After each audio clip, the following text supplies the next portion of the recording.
요한복음 15장 4절에서 5절까지 말씀입니다. 요한복음 15장 4절에서 5절까지 말씀을 다 같이 합독하시겠습니다. 내 안에 거하라. 나도 너희 안에 거하리라. 가지가 포도나무에 붙어 있지 아니하면 스스로 열매를 맺을 수 없음같이 너희도 내 안에 있지 아니하면 그러하리라. 나는 포도나무요 너희는 가지라. 그가 내 안에 내가 그 안에 거하면 사람이 열매를 많이 맺나니 나를 떠나서는 너희가 아무것도 할 수 없음이라. 아멘. 저는 오늘 본문 말씀을 중심으로 성령의 열매를 맺는 방법이라는 제목으로 하나님 말씀 나누기 원합니다. 같이 한번 읽어보실까요? 시작. 성령의 열매를 맺는 방법. 우리는 어떻게 하면 성령의 열매를 맺으며 이 땅에 살아갈 수 있을까요? 성령의 열매는 우리 크리스찬들의 변화된 성품입니다. 하나님을 닮아가는 성품이죠. 저와 여러분들이 예수님의 십자가와 함께 못 박혀 죽고 부활했다는 사실을 믿으시면 한번 아멘 해볼까요? 이 방언은 은사에 속합니다. 그 외에 병 고치는 신의 은사라든가 모든 은사들은 인격과는 상관이 없이 하나님이 선물로 주십니다. 성격이 급하신 분 또는 아직 죄를 끊지 못한 사람일지라도 방언도 받을 수 있고 은사도 받을 수 있습니다. 그러나 이 성령의 열매는 예수 그리스도 안에 들어가서 차곡차곡 천천히 맺어져 가는 것이 성령의 열매입니다. 진짜 내적인 변화는 성령의 열매를 맺는 것으로 드러나게 된다는 것이죠. 목사님, 저도 성령의 열매를 좀 맺고 싶은데 어떻게 하면 좋겠습니까? 3가지 말씀 나눕니다. 첫 번째, 예수 그리스도 안에 거하는 삶을 살아야 합니다. 같이 읽어보시죠. 시작. 예수 그리스도 안에 거하는 삶을 살아야 됩니다. 여기 나무가 있습니다. 나무에 가지가 붙어 있어야지 열매를 맺게 되죠. 마찬가지로 우리 예수님은 포도나무요, 우리는 가지입니다. 가지는 마땅히 나무 옆에 붙어 있어야지 영양분을 끌어올릴 수가 있고, 포도나무면 포도를 맺고, 감나무면 감을 열매 맺고, 사과나무면 사과를 열매 맺게 된다는 것이죠. 우리도 우리의 나무 대신 예수님께 붙어 있어야 됩니다. 그것을 오늘 본문은 이렇게 얘기합니다. 우리 15장 3절 이하 같이 한번 4절 5절 읽어보겠습니다. 시작. 내 안에 거하라. 나도 너희 안에 거하리라. 가지가 포도나무에 붙어 있지 아니하면 스스로 열매를 맺을 수 없음같이 너희도 5절 나는 포도나무요 너희는 가지라. 그가 내 안에 내가 그 안에 거하면 사람이 열매를 많이 맺나니 나를 떠나서는 너희가 아무것도 할 수 없습니다. 그렇습니다. 하나님을 떠나서 예수님을 떠나서는 아무것도 할 수 없습니다. 우리는 오직 한 가지 예수 그리스도 옆에 붙어 있어야 됩니다. 목사님 예수님께 딱 붙어 있기 원하는데 어떻게 하면 붙어 있을 수 있을까요? 그것은 예수님은 말씀이 육신이 되어 오셨어요. 그러니까 하나님의 말씀 앞에 붙어 있으면 그게 곧 예수님께 붙어 있는 것입니다. 그래서 이 15장 요한복음 7절과 8절에는 이렇게 얘기를 합니다. 같이 한번 성경을 보세요. 시작. 너희가 내 안에 거하고 내 말이 너희 안에 거하면 무엇이든지 원하는 대로 구하라. 그리하면 이루리라. 8절 너희가 열매를 많이 맺으면 내 아버지께서 영광을 받으실 것이요 너희는 나의 뭐가 되어? 제자가 되리라. 예수님 제자가 되는 방법 말씀에 붙어 있으면 됩니다. 오늘 저는 특별히 이 7절 말씀이 저와 여러분들에게 레마의 말씀으로 주어졌으면 좋겠어요. 요한복음 15장 7절 한 번 더 큰 소리를 읽어봅니다. 시작. 너희가 내 안에 거하고 내 말이 너희 안에 거하면 무엇이든지 원하는 대로 구하라. 그리하면 이루리라. 우리가 예수님 안에 거하고 예수님의 말씀이 우리 안에 거하면 그 자리에 응답이 떨어지는 것입니다. 우리는 가지기 때문에 예수님이라고 하는 나무에 붙어 있고 예수님의 말씀이 우리 영혼 속에 자리매김한다면 그 자리에 하나님의 응답의 열매가 쏟아진다는 것이죠. 성령의 열매도 마찬가지입니다. 어디 붙어 있어야 돼요? 예수님께 붙어 있어야 돼요. 다른 말로 얘기하면 하나님의 말씀, 예수님 말씀을 꼭 붙들고 살아가는 자들에게는 당연히 성령의 열매를 풍성하게 맺게 될 것입니다. 21년도에는 이러한 성령의 열매가 가득 넘치게 맺어지게 되기를 예수님의 이름으로 축원드립니다.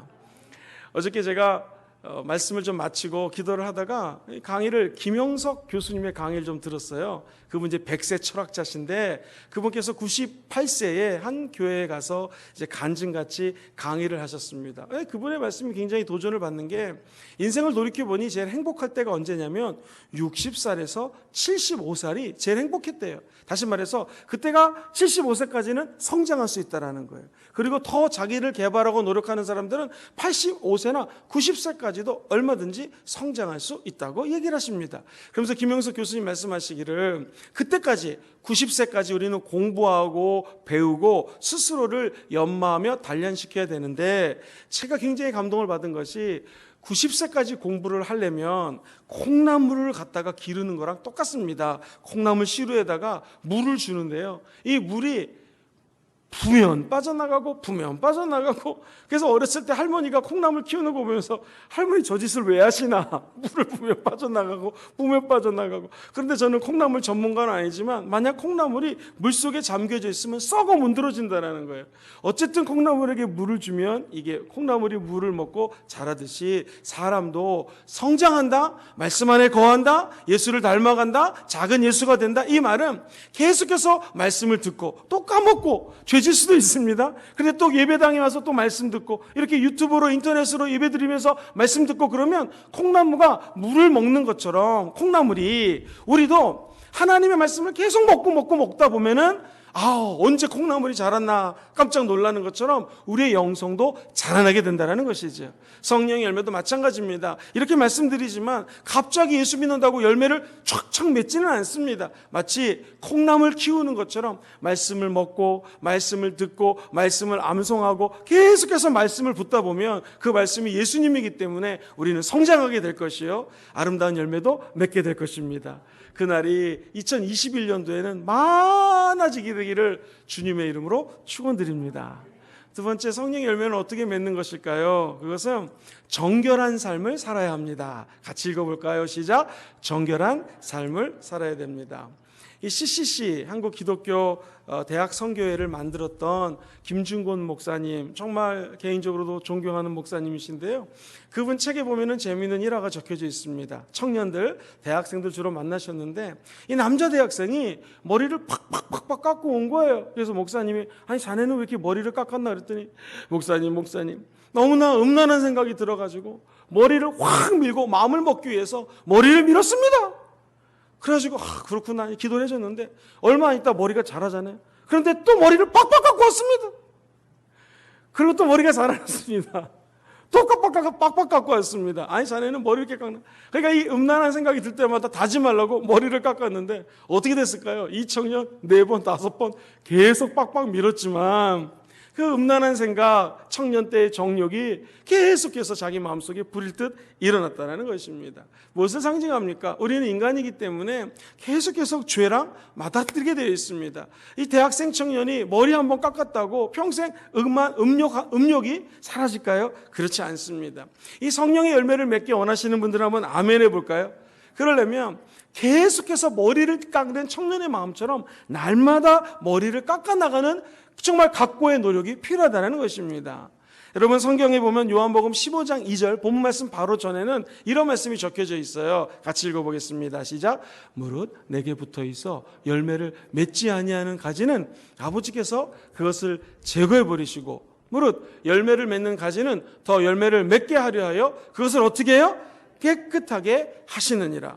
열매를 많이 맺기 원하시면 다시 한번 아멘 해보시죠. 그럼 하나님이 강권적으로 우리를 깨끗하게 하신다는 거예요. 어떻게 깨끗하게 되겠습니까? 그것은 예수 그리스도의 보혈에 날마다 빠져들어가야 됩니다. 우리의 힘으로는 깨끗해질 수 있는 방법이 없습니다. 예수의 보혈, 예수 피를 의지하는 자들에게 저 여러분들은 날마다 깨끗함을 선물로 받게 된다는 것이죠. 이 본문 말씀을 개역개정보다 새번역이 좀 더 번역을 잘해서 한번 띄워봅니다. 같이 읽어보죠. 시작. 나에게 붙어 있으면서도 열매를 맺지 못하는 가지는 아버지께서 다 어떻게 해요? 잘라버리시고 열매를 맺는 가지는 더 많은 열매 맺게 하시려고 어떻게 해요? 손질하신다. 한번 따라해볼까요? 손질하신다. 저는 이 말씀에 필링이 꽂혔습니다. 청년들 말로, 젊은이 말로 꽂혔어요. 손질하는 게 도대체 뭘까라고 헬라어 사전을 찾아봤더니 카이타르라고 하는 단어를 쓰는데, 이 말은 재밌습니다. 손질한다는 것은 아까 개역개정에 깨끗게 한다는 말이랑 똑같습니다. 그러니까 하나님이 열매를 많이 맺기 위하여 나쁜 가지들은 탁 잘라버리고요, 저와 여러분들을 칼로 자를 것은 손질해버린다는 것입니다. 사랑하는 성도님들, 혹시 이 기타라는 악기 아시죠? 이 악기는요, 정말 고가의 악기는 통나무를 갖다가 말렸다 적셨다 말렸다 적셨다, 그래서 결국에는 이 나무가 말라 비틀어질 정도로 말라야 됩니다. 나무 입장에서 얼마나 아프겠습니까? 물에 불렸다가 말려졌다 불렸다 말려졌다, 결국에는 완전히 마른 상태 7, 8번을 말린 나무에다가 통으로 2통을 만든 다음에, 이렇게 기타 통을 만든 다음에, 제일 중요한 것은요, 이 고수 기타 만드는 사람은 가운데다가 구멍을 잘 뚫습니다. 그러니까 기타가 아름다운 소리를 내려면은 계속해서 말렸다 적셨다 말렸다 적셨다, 즉 정말 아름다운 멋진 기타가 되기 위한 나무의 훈련 과정이 있어야 돼요. 더 힘든 것은 열심히 말렸다 녹였다 날렸다 막 적셨다 했는데, 아니 이 기타를 만든 사람이 가운데 구멍을 뻥 뚫어버립니다. 그래야지 기타의 아름다운 소리가 나올 수 있다는 것이죠. 우리도 마찬가지입니다. 계속 말씀을 듣고 기도를 하고 예배를 드렸다는 것은 훈련받는 것입니다. 적셨다 말렸다 적셨다 말렸다. 이 나무 입장에서는 아픔이 있어야지 아름다운 기타로 거듭나게 되는 것이죠. 첼로도 마찬가지입니다. 바이올린은 더 그렇습니다. 이런 현악기의 특징은 나무가 아픔을 겪으면 겪을수록 위대한 악기로 변화된다는 것이죠. 우리의 아픔도 똑같습니다. 각자가 갖고 있는 고난, 상처, 이 아픔이 나를 만나게 되면은 쓸데없는 객기와 상처와 다른 사람에게도 악을 전하는 나쁜 도구로 쓰임받을 수 있습니다. 그런데 내 안에 이 고통과 훈련과 아픔이 예수님을 만나게 되면은 열매로 변화되게 될 줄 믿습니다. 피아노 보십시오. 피아노라는 악기도 좀 재밌는 게, 이 나무에다가 철사줄을 매가지고요, 이 손을 누르면은 얘가 띵 하고 앞에 있는 것을 치게 되죠. 얼마나 이 나무 입장에서는 철사줄에 꽁꽁 매였으니 아프겠습니까? 그러나 오래된 진짜 좋은 이 피아노는요, 우리나라 80년대, 90년대에 뭐 영창이라든가 이런 나왔던 피아노가 사실은 제일 좋은 피아노래요. 왜 그럴까요? 나무를요, 아까 말씀드렸던 것처럼 제일 좋고 단단한 나무를 쓰기 때문에 그렇다고 합니다. 저 여러분들도 이 땅에 살아갈 때 꽁꽁 묶인 피아노처럼, 또는 겉에 있는 그 피아노 나무처럼 훈련받고 아픔이 있지만, 우리 예수님을 만나면 위대한 음악으로 성령의 열매로 변화되는 귀한 밤이 되기를 주의 이름으로 축원드립니다.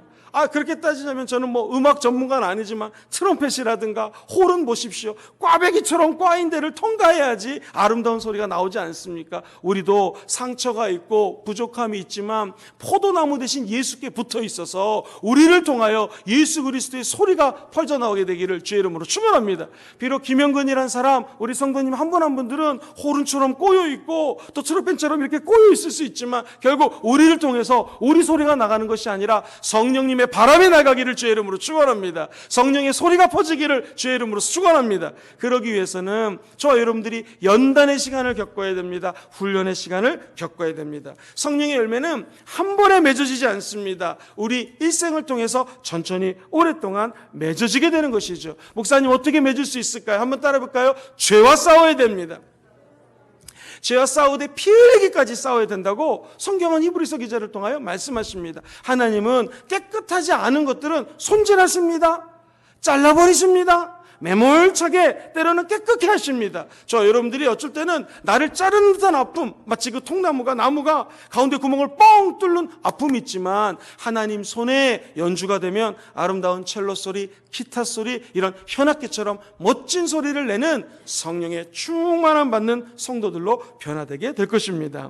성령을 받는 사람은 이성적인 신앙을 갖는 사람이 아니라 체험적인 신앙을 갖게 됩니다. 이 성령의 은혜는요, 한 사람 한 사람들을 만나주시고 조금씩 하나님을 닮아가는 은혜를 준다라는 것이죠. 그런데 예수 믿는 우리도 자녀를 키울 때 잘못하면 엄마 아빠가 혼냅니다. 먹어서는 안 될 거 먹으면 야단칩니다. 아니, 지나가는 바퀴벌레가 고기인 줄 알고 애가 먹으면 그거 가만히 두는 부모가 어디 있겠습니까? 손을 때리고 먹은 걸 토해내게끔 하겠죠. 마찬가지로 하나님도 때로는 성령의 열매를 맺기 위해서 우리에게 훈련을 주실 때가 있습니다. 그것을 성경은 히브리서 12장 11절에 이렇게 얘기해요. 같이 읽어볼까요? 시작. 무릇 징계가 당시에는 즐거워 보이지 않고 슬퍼 보이나 후에 그로 말미암아 연단받은 자들은 뭘 맺어요? 의와 평강의 열매를 맺느니라. 할렐루야. 우리에게 연단이 있지만 하나님은 저와 여러분들에게 의의 열매, 평강의 열매를 맺게 하실 것입니다. 이 훈련의 기간이 언제까지인지 모릅니다. 우리가 힘이 들어서 다니엘 22일을 기도해 포기하고 싶습니다. 편하게 예배드리고 싶습니다. 그러나 끝까지 포기하지 않는 이유는 이 연단과 훈련과 마치 나무가 구멍이 뻥 뚫린 듯한 아픔이 있을 줄 모르지만 하나님은 우리에게 열매를 맺게 하실 것입니다. 무슨 열매? 의의 열매, 평강의 열매를 활짝 맺게 하실 것입니다. 절대로 포기하지 마시고 끝까지 기도해서 저 여러분들이 2021년도에는 의의 열매, 평강의 열매, 사랑, 희락, 화평, 오래 참음, 자비, 양성, 충성, 온유, 절제와 같은 성령의 열매를 풍성하게 맺는 21년도 되기를 주의 이름으로 축원드립니다. 마지막으로 우리에게 하나님의 열매를 맺기 위해서는 헌신하는 삶을 살아야 한다고 말씀하십니다. 영적으로 성숙해진다, 열매를 맺는다라는 것은 내가 나를 하나님께 거룩한 산 제물로 드리는 거예요. 이것은 진짜 헌신이지 않겠습니까? 로마서 12장 1절로 2절 말씀 같이 한번 읽어봅니다. 시작. 그러므로 형제들아 너희의 몸을 하나님이 기뻐하시는 거룩한 산 제물로 드리라. 이는 너희가 드릴 영적 예배니라. 너희는 이 세대를 본받지 말고 오직 마음을 새롭게 함으로 변화를 받아 하나님의 선하시고 기뻐하시고 온전하신 뜻이 무엇인가 분별하도록 하라. 아멘. 구약에서는 번제를 드릴 때 제물을 갖다가 완전히 전부를 통째로 불살라서 하나님께 드렸습니다. 이 말씀은 우리 자신의 것이라고 생각하는 모든 것들을 하나님께 헌신할 때, 드릴 때에 하나님은 영적 예배를 드리는구나 라고 저와 여러분들 갖다가 인정해 준다는 거예요. 여러분, 이 마지막 때에는요, 세상의 것들을 따르지 마시고 본받지 마시고 저와 여러분들의 삶을 거룩한 산 제물로 내 것이라고 여겼던 모든 것들을 다 태워서 하나님께 드리는 그런 예배자가 되시기를 주의 이름으로 축원합니다. 산 제물로 드리면, 우리의 몸을 하나님이 기뻐하는 산 제물로 드리면 그때서야 하나님은 야, 네가 영적인 예배를 드리는구나 라고 우리의 예배를 받아주신다라는 것입니다. 그럼 내 것을 무엇을 드릴까요? 내가 남보다 하나 더 가진 것 드리면 하나님이 더 큰 은혜를 주십니다. 너희는 먼저 그의 나라와 그의 의를 구하라. 그러면 모든 것들을 너희에게 더하시리라. 오늘 가정에서 비록 핸드폰으로 또 마루에 거실에서 TV랑 연결해서 예배를 드릴 때 교회당 예배당에서 나와 예배 드리는 것 같지는 않을 것입니다. 그럼에도 불구하고 순간순간 떠오르는 잡생각들, 이 마치 TV 리모컨 바꾸듯이 김영근 목사님 설교 좀 지루한데 딴 거 돌릴까? 이런 생각이 들지 않습니까? 끝까지 채널 고정하시고 끝까지 기도하시기를 주의 이름으로 축원합니다. 하나님 그 우리 마음의 하나하나, 생각 하나하나까지 받으시고 오늘 이 밤에 기도하는 제목들에게 하나님은 놀라운 은혜로 축복으로 덧입혀 주실 것입니다. 어찌 보면 내 생명까지도 주님이 기뻐하시는 일을 위해서 드리겠습니다 라는 마음을 먹으면 하나님은 반드시 열매를 맺게 해준다라는 것이죠. 예수 믿기 전에 저와 여러분들의 공통적인 특징은 남들이 부러워하는 위치에 서는 게 꿈이었습니다. 아파트도 큰 거, 좋은 배우자 만나고 행복한 가정 만들고 돈도 많이 벌고 애들도 공부 잘 시켜서 남들이 부러워하는 대학 보내고 집도 좀 큰 데서 살아보고 자동차도 세계에서 제일 좋은 거 한번 타보고 다 이렇게 생각을 했습니다. 그러나 예수 믿으면 우리의 생각이 바뀌어집니다. 어떻게 바뀝니까? 나아가 내가 드러나는 것이 아니라 어떻게 하면 안제나 서나 예수님 생각, 예수님이 드러날 수 있을 것인가 라고 우리의 삶을 헌신하게 되는 줄 믿습니다. 오늘 이 밤에 나와 또 각 가정에서 예배드리는 사랑하는 성도님의 삶에 그 헌신된 삶을 통하여 다시 말해서 거룩한 산제물로 우리를 하나님 앞에 드리는 영적 제사를 드리는 밤 되기를 주의 이름으로 축원합니다. 그러면 당연히 성령의 열매를 맺게 된다는 것이죠. 주님을 위해서 희생하는 삶, 어려운 것 같지만 하나님은 멀리서도 우리의 모든 것들을 보고 계시기에 결국 모든 것들이 합력하여 선을 이루는 축복을 주실 것입니다. 아픔이 나의 부정적인 것과 만나게 되면은 이 독이 됩니다. 그러나 아픔이 아까 말씀드렸던 것처럼 하나님을 만나면 음악이 됩니다. 우리의 상처가 성령을 만나게 되면 열매를 맺게 된다는 것이죠. 헌신하는 과정도 쉽지 않습니다. 어렵습니다. 사랑하는 성도님들, 헌금을 드린다? 내가 내 몸으로 하나님께 봉사한다? 쉽지 않습니다. 우리 교회 화명성전의 성도님들도 집이 저 김해 쪽이신데 사람들을 픽업해가지고 하나님 전에 모시기 위해서 헌신하는 분들이 계십니다. 한 번은 멀리 사는 분이 차가 고장이 났다고 합니다. 그럼 그분이 차를 운전해서 그 먼 곳까지 가서 성도를 모시고 오게 됩니다. 예전에 우리 교회는 강로 목사님께서 리더들, 홈 리더들, 원 리더들은 무조건 자동차를 사라! 그리고 운전을 해라! 하나님이 차값도 주시고 기름값도 주실 테니까. 근데 또 재밌는 것은 성도들이 거기 다 순종해가지고 면허를 다 따셨습니다. 그래가지고는 성도들 전도해가지고 다 오는 헌신. 사랑하는 성도님들, 하나님 지금 한번 여쭤보겠습니다. 그 헌신 다 보셨습니까? 하나님이 안 보셨습니까? 다 보신 줄 믿습니다. 앞으로도 꼭 자동차 픽업이 아니더라도 각자에게 맡겨주신 하나님이 요구하는 헌신이 있을 것입니다. 우리는 그것을 기꺼이 나의 몸을 거룩한 산제물로 드려지는 제물처럼 산제물로 드리게 되면 하나님은 반드시 풍성한 열매를 맺게 해주실 것입니다. 그래서 로마서 기자는 얘기합니다. 로마서 8장 28절에 우리가 아는 것이 있습니다. 여러분, 하나님을 사랑하십니까? 하나님을 사랑해서 노력하고 헌신하면 하나님의 뜻대로 부르심을 입은 자요, 2021년도는 모든 것들이 합력하여 선을 이루게 될 것입니다. 말씀 정리합니다. 성령의 열매를 맺는 거 쉽지 않습니다. 어떻게 해야 맺을까요? 첫 번째, 예수님 안에 거하는 삶을 살아야 됩니다. 정확하게 얘기하면 예수님의 말씀 안에 거하면 예수님의 제자가 되고, 그 말씀이 우리 안에 거하면 기도의 응답이 오게 될 것입니다. 두 번째, 경건한 삶을 살도록 노력해야 됩니다. 정결한 삶, 인간의 힘으로 안 됩니다. 오늘 이 밤에도 예수 피를 의지하십시오. 세 번째, 헌신하는 삶을 살아야 됩니다. 내 몸을 제물로 드리면 하나님은, 여러분 아들이, 자녀가 요만한 거 부모에게 드리면 더 주고 싶습니다. 그렇지 않습니까? 오늘 작은 헌신을 주님께 드리는 밤 되기를 주의 이름으로 축복합니다. 더 큰 열매가 맺어지게 될 것입니다.